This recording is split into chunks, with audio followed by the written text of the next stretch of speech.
তরঙ্গ থেকে তোমাদের পড়াবো, যেটা মাধ্যমিক 11, 12 অর্থাৎ কি 9 এর ক্ষেত্রেও কি কিছু কিছু আছে। তো তোমরা আমি এটা পুরো ঠিক আছে এই সমুদ্র তরঙ্গটা পুরো আমি কভার করব, ঠিক আছে, হয়তো 2-3টা পার্টে আমি কভার করবো সমুদ্র তরঙ্গটা, এবং আমি পুরো এই সমুদ্র তরঙ্গ নিয়ে আমি ক্লাস করব, ঠিক আছে। তো তোমরা দেখো আমি এটাকে কিভাবে করাই। তো সো লেটস বিগিন, চলো এখন আমরা শুরু করি, ঠিক আছে। তো সি ওয়েভ, এই সি ওয়েভ কি, ঠিক আছে, সি ওয়েভ কাকে বলা হয় বা সি ওয়েভ কি। তো সি ওয়েভ আমরা কাকে বলবো, সমুদ্র জল যখন একই স্থানে আবদ্ধ থেকে ওঠানামা করবে, অর্থাৎ সমুদ্র যে জল আছে, ঠিক আছে, এটা যদি আমরা ধরি কি সমুদ্র, ঠিক আছে, এটা যদি আমরা ধরি সমুদ্র, এই যে সমুদ্র যে এই যে জলগাল আছে, এই জলগাল যখন কি হবে এক জায়গায় যখন নাকি থেকে যখন কি করবে উঠানামা করবে, এভাবে যখন কি করবে উঠানামা করবে, তখন তাকে আমরা বলবো কি কি বলবো সমুদ্র তরঙ্গ বা সি ওয়েভ। অর্থাৎ সমুদ্র তরঙ্গ যখন একই স্থানে আবদ্ধ থেকে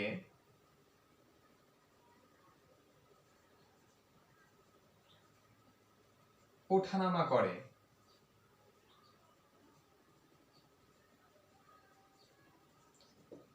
তাহলে কি সমুদ্র তরঙ্গ বা সমুদ্র যখন কি একই স্থানে আবদ্ধ থেকে ওঠানামা করে, তখন তাকে আমরা বলছি কি সি ওয়েভ বা সমুদ্র তরঙ্গ। তাহলে সি ওয়েভ বা সমুদ্র তরঙ্গ, তাহলে কি সমুদ্র তরঙ্গ তাহলে বোঝা হলো, তাহলে কি একই স্থানে আবদ্ধ থেকে, দেখো একই স্থানে আবদ্ধ থেকে এখানে কি উঠানামা করছে, ঠিক আছে, যখন উঠানামা করবে তখন হচ্ছে কি সি ওয়েভ।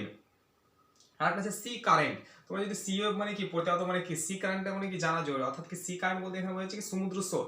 সমুদ্র স্রোতটা কি, সমুদ্র স্রোতটা হচ্ছে যখন কি হবে তা অনুভূমিক দিকে স্থানান্তর হবে, অর্থাৎ সময়ের সাথে সাথে সমুদ্রের জল যখন অনুভূমিক দিকে স্থানান্তর হবে, এটা কি হচ্ছে এক জায়গা থেকে ওঠানামা করছে, আর এটা কি সমুদ্র আছে কিনা, ঠিক আছে, এটা কি অনুভূমিক, ঠিক আছে, এই সাইডে যাবে, ঠিক আছে, মানে কি এক সাইডে যাবে, মানে হাওয়ার সাথে সাথে কি হবে, এই যে হাওয়ার যে স্রোত আছে, বায়ুর যে স্রোত আছে, সেই স্রোতের সাথে সাথে কি হবে, এভাবে কি হবে বইতে বইতে যাবে, এটা হচ্ছে কি কারেন্ট বা সমুদ্র স্রোত। তাহলে কি যখন, তাহলে সমুদ্র স্রোত আমরা কাকে বলবো, আর সি ওয়েভ বা সমুদ্র তরঙ্গ আমরা কাকে বলবো। সমুদ্র তরঙ্গ হচ্ছে ওটাই সমুদ্র জল বা সমুদ্র তরঙ্গ বা জল যখন কি করবে একই স্থানে আবদ্ধ থেকে একটা নির্দিষ্ট স্থান আবদ্ধ থেকে কি করবে উঠানামা করবে, তখন তাকে আমরা বলবো সমুদ্র তরঙ্গ। আর যখন সময়ের সাথে সাথে সমুদ্রের জল অনুভূমিক দিকে স্থানান্তর হবে, অর্থাৎ স্থানান্তরিত বা প্রভাবিত হবে, সময়ের সাথে সাথে কি হবে অনুভূমিক দিকে, অর্থাৎ কি একবারে তার লেভেল, ঠিক আছে, অনুভূমিক দিকে গ্রাউন্ড লেভেলে, সেই গ্রাউন্ড লেভেলে কি হবে সময়ের সাথে সাথে কি হবে প্রভাবিত হবে, তখন তাকে আমরা কি বলবো বা স্থানান্তরিত হবে, তখন তাকে আমরা বলবো কি কারেন্ট বা স্রোত, ঠিক আছে। তেকার এই আমাদের কি মূল টপিক হচ্ছে সমুদ্র তরঙ্গ। সেটা তোমরা দেখো যে সমুদ্র তরঙ্গকে এবার আমরা কয়টা ভাগে ভাগ করছি। এই সমুদ্র তরঙ্গকে প্রধানত দুটো ভাগে ভাগ করা হয়। এই সমুদ্র তরঙ্গকে বন্ধুরা কয়টা ভাগে ভাগ করা হয়, সমুদ্র তরঙ্গকে প্রধানত দুটো ভাগে ভাগ করা হয়। কি কি এই সমুদ্রকে দুটো ভাগে ভাগ করা হয়, এক হচ্ছে কার্য অনুসারে তরঙ্গ,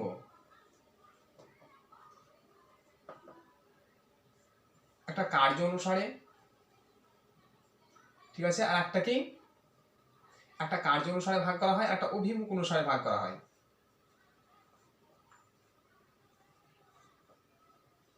ঠিক আছে বন্ধুরা। একটা কার্য অনুসারে তরঙ্গকে ভাগ করা হয়, ওয়েভ বা তরঙ্গকে একটা কার্য অনুসারে ভাগ করা হয়, অর্থাৎ কি ফাংশন আর অভিমুখ অর্থাৎ কি ডিরেকশন, ঠিক আছে, এই দুই ভাগে ভাগ করা হয়।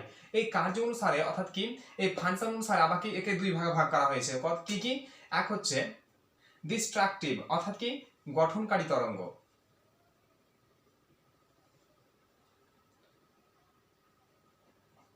গঠনকারী তরঙ্গ,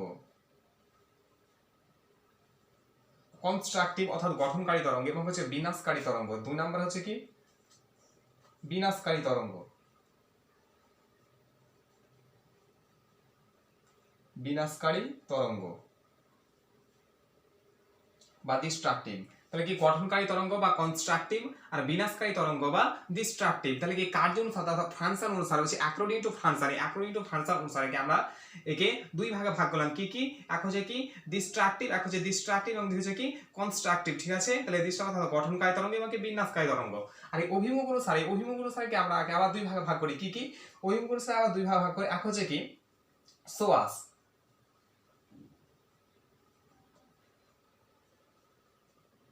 এবং দুই নাম্বার হচ্ছে কি ব্যাকওয়াশ।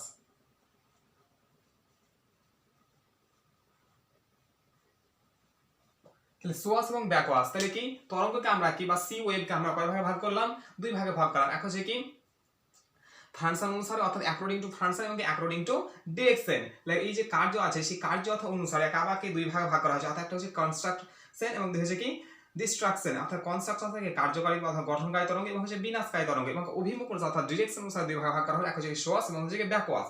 এবার আমরা জানবো যে অভিমুখ অনুসারে, এই যে অভিমুখ অনুসারে, এই অভিমুখ অনুসারে ঠিক আছে, যে সোয়াস এবং ব্যাকওয়াস, এই সোয়াস এবং ব্যাকওয়াস কাকে বলা হয়, এবং গঠনকারী তরঙ্গ কাকে বলা হয় এবং বিন্যাসকারী তরঙ্গ কাকে বলা হয়। ঠিক আছে বন্ধুরা, তো দেখো তোমরা আগে আমরা জানবো কি সোয়াস কাকে বলে এবং ব্যাকওয়াস কাকে বলা হয়।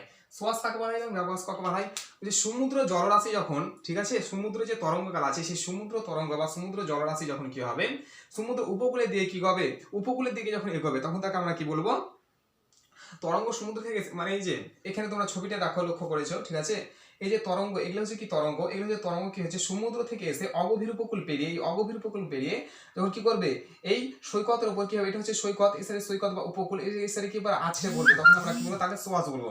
অর্থাৎ সমুদ্র যে জলরাশি আছে সেই সমুদ্র জলরাশি যখন কি হবে অগভীর উপকূল পেরিয়ে সৈকতের উপরে আছড়ে পড়বে তখন তাকে আমরা বলবো সোয়াস। ঠিক আছে, তাহলে এটা হচ্ছে এই সাইডটা হচ্ছে সমুদ্র, এই জায়গাটা হচ্ছে কি সমুদ্র, এগুলো হচ্ছে সমুদ্র। ঠিক আছে, এগুলো হচ্ছে তরঙ্গ, এই তরঙ্গ কি হচ্ছে যেছে যাচ্ছে ঠিক আছে, এটা হচ্ছে উপকূল, এই উপকূলে দিয়ে কি হচ্ছে যে আছড়ে পড়ছে। ঠিক আছে, তাহলে কি যেতে যেতে উপকূলে যখন আছড়ে পড়লো তখন তাকে আমরা বলবো সোয়াস। আর ব্যাকওয়াস কি বলবো, এই যে সমুদ্র জলরাশি এখন এটা তাহলে কি এটা কি ব্যাকওয়াস, আর এটা হচ্ছে কি সোয়াস।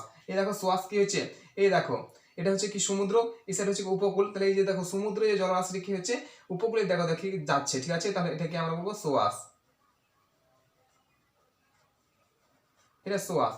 আর দেখো এই সমুদ্রের জলরাশি যখন কি হচ্ছে সৈকত মানে সৈকতের উপর দিয়ে কি সমুদ্রের জলরাশি যখন গেল অর্থাৎ সোয়াস যখন গেল, ঠিক আবার সেই অভিমুখ অনুসারে অর্থাৎ সেই গড় ঢাল অনুসারে অর্থাৎ সমুদ্রে দিয়ে কি হবে সেই সোয়াসটা কি আসবে ফিরে আসবে, জলরাশিটা ফিরে আসবে, তখন তোকে আমরা ব্যাকওয়াস। তাহলে এই যে সমুদ্রে যে জলরাশিটা যেছে ঠিক আছে, এই জলরাশিটা যখন আবার কি হচ্ছে এই গড় ঢাল অনুসারে কি হচ্ছে আবার কি এই নিচে ফিরে আসছে, সমুদ্রে কি নিচে ফিরে আসছে, তখন তাকে আমরা বলছি কি ব্যাকওয়াস। তাহলে এটা হচ্ছে কি ব্যাকওয়াস।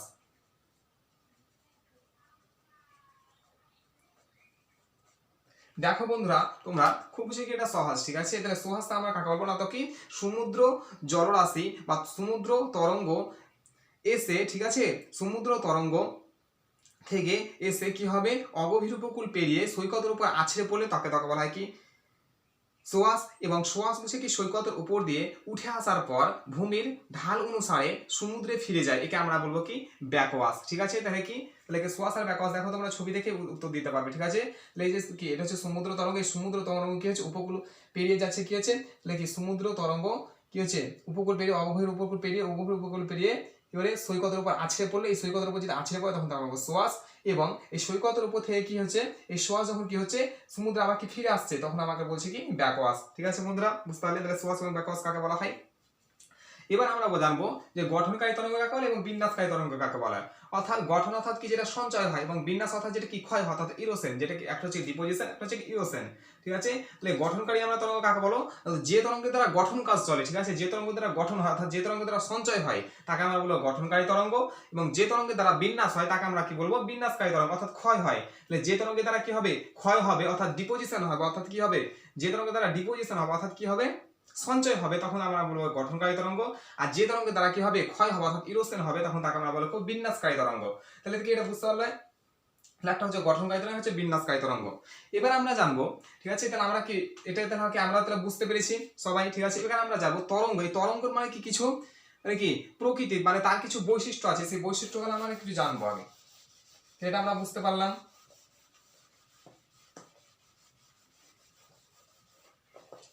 তরঙ্গের বৈশিষ্ট্য আমরা জানবো, তো দেখো এটা আমরা মিটিয়ে দিচ্ছি, ব্যাকওয়াস সোয়াসটা আমরা মিটিয়ে দিচ্ছি।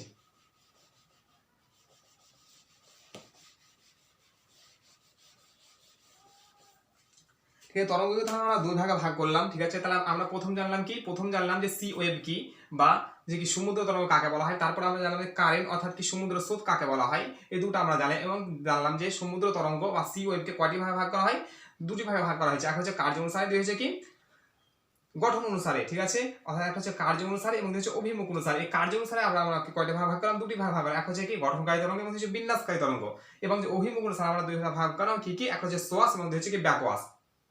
ঠিক আছে, তো সেটা আমরা জানলাম। এবার আমরা জানবো যে তরঙ্গটা যে আছে, সমুদ্রে যে তরঙ্গটা আছে, এই তরঙ্গটার মধ্যে কি কি তার মানে কি কিছু মানে বৈশিষ্ট্য সেটা আমাদেরকে জানা জরুরি। তো দেখো, এই যে দেখো আমরা লিখেছি ক্রাস্ট, ঠিক আছে, তারপরে থ্রো নাকি ট্রাফ, কাস্ট, ট্রাফ, তারপর হচ্ছে ওয়েভ লেন্থ, ওয়েভ হাইট, তারপর হচ্ছে অ্যামপ্লিটিউড। ঠিক আছে, এই যে পাঁচটা জিনিস আমাদেরকে জানতে হবে। তাহলে কি ক্রেস্ট কাকে বলা হয় বা চূড়া কাকে বলা হয়? তাহলে সমুদ্র তরঙ্গের চূড়া কাকে বলা হয়? সমুদ্র তরঙ্গে যে শীর্ষবিন্দু আছে, এই যে শীর্ষবিন্দুটা কি সমুদ্র তরঙ্গের শীর্ষবিন্দু, তো এই শীর্ষবিন্দুটাকে বলা হয় কি ক্রিস্ট, CREST, ক্রিস্ট বা চূড়া, ক্রিস্ট বা চূড়া। তাহলে কি বলা হয় ক্রিস্ট বা চূড়া। তাহলে কি সমুদ্র তরঙ্গে যেটা কি সবচেয়ে যেটা শীর্ষবিন্দু, দেখো সমুদ্র তরঙ্গের কি এটা সবচেয়ে শীর্ষবিন্দু, এটা সবচেয়ে শীর্ষবিন্দু। তাহলে এই যে সবচেয়ে শীর্ষবিন্দু, এই শীর্ষবিন্দুটাকে কি বলা হয়? ক্রিস্ট বা চূড়া, ক্রিস্ট বা চূড়া বলা হয়। বুঝতে পারলে বন্ধুরা? তাহলে কি সমুদ্র তরঙ্গে যেটা সবচেয়ে শীর্ষবিন্দু সেটা হচ্ছে কি চূড়া বা ক্রিস্ট। এবং ট্রাফ কাকে বলা হয়? না, তো সমুদ্র হচ্ছে কি এই সমুদ্র যায় তরঙ্গ আছে, সেই সমুদ্র তরঙ্গের সবচেয়ে যেটা নিম্ন দেশ, ঠিক আছে, এটা যদি তোমার তরঙ্গ হয়, ঠিক আছে, এর নিম্ন দেশ কোনটা? এটা সবচেয়ে নিম্ন দেশ, তাহলে এটা হচ্ছে কি ট্রাফ, TROUGH, ট্রাফ। তাহলে বন্ধুরা বা ট্রাফ, তাহলে ট্রাফ। তাহলে কি আমরা কি কি জানা? একটা হচ্ছে ক্রেস্ট এবং হচ্ছে কি ট্রাপ। ঠিক আছে, ক্রেস্ট অর্থাৎ কি চূড়া, ট্রাপ অর্থাৎ কি ট্রাপ। ঠিক আছে, তাহলে ক্রেস্ট অর্থাৎ চূড়া। তাহলে কি সমুদ্র তরঙ্গের যেটা সবচেয়ে ঊর্ধ্ব অংশ, ঠিক আছে, এটা যদি আমাদের সমুদ্র তরঙ্গ, এটা যদি দেখো বন্ধুরা, তোমরা দেখে হয়তো দেখতে পাচ্ছ ছবিটা, ঠিক আছে, এই ছবিটা তোমরা দেখতে পাচ্ছ, এর মধ্যে দেখো সবচাইতে যেটা উঁচু স্থান আছে কোনটা? সবচাইতে তরঙ্গের, এটা হচ্ছে একটা তরঙ্গ, এটা হচ্ছে একটা তরঙ্গ, সমুদ্র তরঙ্গ। এর সবচাইতে যেটা উঁচু স্থান হচ্ছে এটা, ঠিক আছে, তাহলে এটার কি সবচাইতে উঁচু স্থান? এই যে সবচাইতে উঁচু স্থান, ঠিক আছে, সেটাকে আমরা বলছি চূড়া বা ক্রিস্ট, ঠিক আছে, বা শীর্ষদেশ যেটাকে বলা হয়। ঠিক আছে, আর এই যে তরঙ্গটা আছে, তরঙ্গের সবচেয়ে যেটা নিম্নদেশ সেটা হচ্ছে কি ট্রাপ। ঠিক আছে, তরঙ্গের যেটা সবচাইতে নিম্নদেশ সেটা হচ্ছে কি ট্রাপ, এটা হচ্ছে কি তরঙ্গের নিম্নদেশ, এটা হচ্ছে কি ট্রাপ। এবার ওয়েভলেন্থ কাকে, তাহলে কি, তাহলে ক্রিস্ট হলো আমরা জানলাম, ঠিক আছে, তারপরে কি ট্রাফ জানলাম, ট্রাফ হচ্ছে এটা, তারপরে আমরা জানলাম ওয়েভলেন্থ। ওয়েভলেন্থ কোনটা? ওয়েভলেন্থ কোনটা অর্থাৎ কি ওয়েভলেন্থ বা অর্থাৎ কি তরঙ্গ দৈর্ঘ্য, তরঙ্গ দৈর্ঘ্য কোনটা? না, তো এই যে চূড়া দেখছো ক্রেস্ট, আর এই যে চূড়া দেখছো, এই চূড়া এবং এই চূড়ার মধ্যে যে মানে কি দূরত্ব, ঠিক আছে, এই যে দূরত্বটা, এই দূরত্বটা হচ্ছে কি ওয়েভলেন্থ, ওয়েভলেন্থ, এটাকে বলা হয় ওয়েভলেন্থ বা তরঙ্গ দৈর্ঘ্য। ঠিক আছে, অর্থাৎ কি কি দুটি পাশাপাশি মানে কি চূড়ার যে মধ্যে যে দূরত্ব, ঠিক আছে, দুটি পাশাপাশি চূড়ার মধ্যে যে দূরত্ব, তাকে আমরা বলছি কি ওয়েভলেন্থ। বুঝা গেল বন্ধুরা? এই যে হচ্ছে এই যে একটা চূড়া, ঠিক আছে, এই একটা চূড়া অর্থাৎ শীর্ষদেশ, এই একটা চূড়া, ঠিক আছে, এর মধ্যে যে দূরত্ব, ঠিক আছে, একটা চূড়া থেকে আর একটা চূড়ার মধ্যে যে দূরত্ব, সেই দূরত্বটা হচ্ছে কি ওয়েভলেন্থ বা কি সমুদ্র তরঙ্গের কি দৈর্ঘ্য। বুঝতে পারলে? তরঙ্গের দৈর্ঘ্য। তাহলে তরঙ্গ দৈর্ঘ্য তাহলে কি বলা হয়? দুটি চূড়ার মধ্যবর্তী মানে কি যে দূরত্ব, সেই দুটি চূড়ার মধ্যবর্তী দূরত্বকে আমরা বলবো কি ওয়েভ লেন্থ বা তরঙ্গ দৈর্ঘ্য। ঠিক আছে, তারপরে দেখো বন্ধুরা, তাহলে কি ওয়েভ লেন্থ বুঝতে পারলে, এটা হচ্ছে ওয়েভ লেন্থ। তারপরে আমরা বলবো কি ওয়েভ হাইট। তাহলে ওয়েভ হাইট কি? ওয়েভ হাইট কি অর্থাৎ কি এই যে শীর্ষদেশ অর্থাৎ চূড়া যা আছে অর্থাৎ ক্রিস্ট যা আছে এবং ক্রিস্টের সাথে এবং যে কি আছে যে ট্রাপ আছে, এই ক্রিস্ট এবং ট্রাপ, ঠিক আছে, এই যে ক্রিস্ট এবং কি ট্রাপ, এই ক্রিস্ট এবং ট্রাপ, ঠিক আছে, এর যে উচ্চতা, এই যে এখান থেকে কি এটা যে উচ্চতা, ঠিক আছে, এই উচ্চতাটা হচ্ছে কি তোমার কি ওয়েভ লেন্থ। তাহলে এটা হচ্ছে কি wave length, LENGTH length, wave length. তাহলে হচ্ছে কি চূড়া থেকে কি ট্রাপ, এই যে মধ্যবর্তী যে কি উচ্চতা, ঠিক আছে, চূড়া থেকে কি একবার কি শীর্ষদেশ থেকে নিম্নদেশে, ঠিক আছে, এই যে উচ্চতা, শীর্ষদেশ থেকে নিম্নদেশ যে উচ্চতা, এই উচ্চতাটা হচ্ছে কি ওয়েভ না উচ্চতা থেকে ওয়েভ হাইট, এটা ওয়েভ হাইট হবে, HEIGHT হাইট। তাহলে এটা হচ্ছে কি ওয়েভ হাইট, অর্থাৎ কি সেই শীর্ষদেশ থেকে নিম্নদেশ পর্যন্ত যে উচ্চতা, ঠিক আছে, এই শীর্ষদেশ থেকে নিম্নদেশ পর্যন্ত যে উচ্চতা, এই যে উচ্চতা, এটা দেখো কি উচ্চতা, এটা হচ্ছে শীর্ষদেশ, এটা হচ্ছে কি নিম্নদেশ, এই যে নিম্নদেশ, এটা হচ্ছে কি এর হচ্ছে কি হাইট, অর্থাৎ কি এটা কি হচ্ছে কি আর উচ্চতা। ঠিক আছে, তাহলে আমরা কি ওয়েভ তাহলে হাইট কাকে বলবো?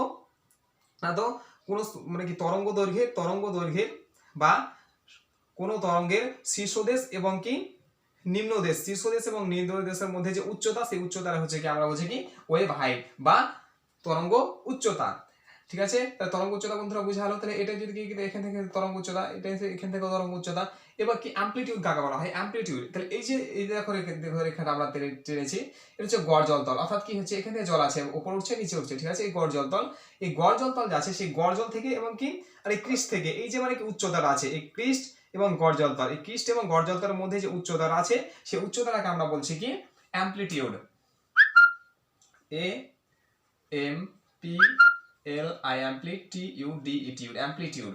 ঠিক আছে, তাহলে বন্ধুরা অ্যামপ্লিটিউড কি না, তো এই সাইডে কি আছে তরঙ্গ কি উচ্চতা, ঠিক আছে, সবচাইতে যেটা উচ্চ কি বিন্দু আছে অর্থাৎ ক্রিস যেটা আছে চূড়া, ঠিক আছে, এবং যেটা আছে গড় জল তল, এই গড় জল তল এবং কি এই ক্রিস এর যে মধ্যবর্তী স্থানটা, ঠিক আছে, এর মধ্যবর্তী যে স্থানটা বা উচ্চতাটা তাকে আমরা বলছি কি অ্যামপ্লিটিউড। বুঝালো, তাহলে গড় জল তল থেকে কি শীর্ষদেশ পর্যন্ত, গড় জল তল থেকে শীর্ষদেশ পর্যন্ত যে উচ্চতা, সেই উচ্চতাটাকে আমরা বলছি কি অ্যামপ্লিটিউড। বুঝালো, তাহলে কি অ্যামপ্লিটিউডটা বন্ধুরা বুঝতে পারলে, তাহলে কি গড় জলতা থেকে উচ্চতা পর্যন্ত কি শীর্ষদেশ, সবচেয়ে শীর্ষদেশের যে মধ্যবর্তী স্থানটা তাকে আমরা বলছি কি অ্যামপ্লিটিউড। তাহলে বন্ধুরা বুঝতে পারা গেল। তাহলে আমরা কি বলি, ক্রিস্ট পড়লাম, ট্রাফ পড়লাম, ওয়েভলেন্থ পড়লাম, ওয়েভ কি পড়লাম, হাইট পড়লাম, আর কি অ্যামপ্লিটিউড পড়লাম।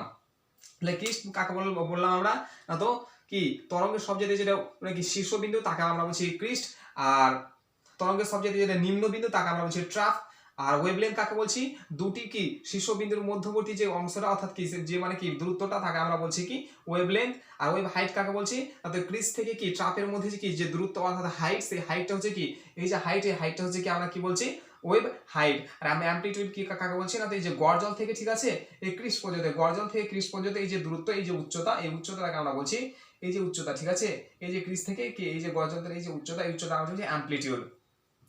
ঠিক আছে বন্ধুরা, আশা করি এটা বুঝা হলো। আজকে আমরা কি কি পড়লাম, আজকে আমরা বললাম কি সি ওয়েভ, তারপর হচ্ছে কারেন্ট, সি ওয়েভ পড়লাম অর্থাৎ সমুদ্র তরঙ্গ, কারেন্ট পড়লাম অর্থাৎ স্রোত, ঠিক আছে, এবং কি সি ওয়েভকে কয় ভাগে ভাগ করা হয় এবং সেটা জানলাম, ঠিক আছে, এবং সি ওয়েভ কাকে বলা হয় এটাও জানলাম, এবং সি ওয়েভের কি যে সময় কি মানে কি তার যে বৈশিষ্ট্য অর্থাৎ প্রকৃতিগুলো আছে, মানে কি কিছু কিছু জিনিস যেগুলো দ্বারা দরকার সেগুলো আমরা জানলাম, crest, trough, wavelength, wave height এবং অ্যামপ্লিটিউড, এই সবগুলো আমরা জানলাম। ঠিক আছে, তো এটা বন্ধুরা প্রথম পার্ট। এরপরে কি আবার আমি ভিডিও নিয়ে আসবো মানে কি এই বিষয় নিয়ে, ঠিক আছে, তো এরপরে কি আমি হয়তো ক্ষয়জাত নিয়ে আসবো কিংবা সঞ্চয়জাত নিয়ে আসবো, সমুদ্র মানে কি তরঙ্গের ফলে যে ক্ষয়জাত ভূমিরূপ বা কি সঞ্চয়জাত ভূমিরূপ নিয়ে আসবো। তো তোমরা এই পর্যন্ত আমার সাথে থাকবে।